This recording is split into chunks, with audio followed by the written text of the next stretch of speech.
Hi friends, இந்த வீடியோவில் நம்ம என்ன பார்க்க போகிறோம்னா யூஐஐசிஏ அசிஸ்டண்ட்கான கால் லெட்டர் வந்துட்டு அவுட் ஆயிடுச்சு. ஸோ அதை எப்படி டவுன்லோட் பண்ணலாம் அப்படின்னு தான் நம்ம வந்துட்டு பார்க்க போகிறோம். ஸோ அஃபிஷியல் வெப்சைட்குள்ளே நம்ம போய்க்கலாம். ஸோ அப்படி அஃபிஷியல் வெப்சைட்குள்ளே போக தெரியலனா இந்த வீடியோ கீழே வந்து நாங்கள் வந்து லிங்க் வச்சுருக்கோம். ஸோ அந்த லிங்க்கை நீங்கள் கிளிக் பண்ணிங்கன்னா டேரெக்டாக உங்களுக்கு வந்து இந்த பேஜ் வந்து ஓப்பன் ஆயிடும். ஓகேவா? ஸோ இந்த பேஜ் ஓப்பன் ஆனதுக்கப்புறம் ரைட் சைடு பார்த்தீங்கன்னு வச்சுக்கோங்க, நம்மளுக்கு வந்து ஹிந்தி அல்லது இங்கிலீஷ்னு இருக்குது. ஸோ அதில் வந்து நீங்கள் இங்கிலீஷை வந்து செலக்ட் பண்ணிக்கோங்க. செலக்ட் பண்ணிவிட்டு உங்களோட ரிஜிஸ்ட்ரேஷன் நம்பர் அல்லது ரோல் நம்பர் நீங்கள் வந்துட்டு ஒரு அப்ளை பண்ணும்போது உங்களுக்கு வந்து மெயிலுக்கு மெசேஜ் வந்திருக்கும். ஸோ அந்த இதை பார்த்து நீங்கள் டைப் பண்ணிக்கோங்க.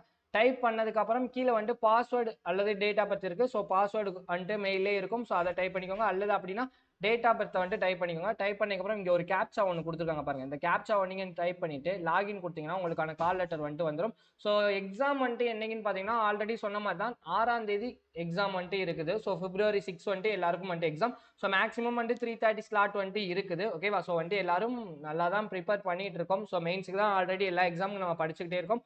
ஸோ இது வந்துட்டு போய் எழுதுவோம். ஸோ நம்மளால் முடிஞ்ச பெஸ்ட்டை நம்ம கொடுக்கலாம். ஸோ வந்துட்டு தமிழ்நாட்டில் தான் இருக்கிறதுலே இதுக்கு வேகன்சி அதிகம். ஸோ அந்த வேகன்சியில் நம்ம ஒரு ஆளாக வந்துட்டு இருக்கலாம். ஸோ இதுக்கடுத்து நீங்கள் வந்துட்டு மார்க் வந்துட்டு ட்ரை பண்ணுங்கள். ஒரு மார்க் எடுத்தோன்னா அந்த மார்க் எடுக்கிறதோட நிறுத்திடக்கூடாது. அதை ஃபுல்லாக வந்துட்டு ரிவ்யூ பார்க்கணும். ஓகேவா? ஸோ வந்துட்டு ஈஸியாக தான் இருக்கும்.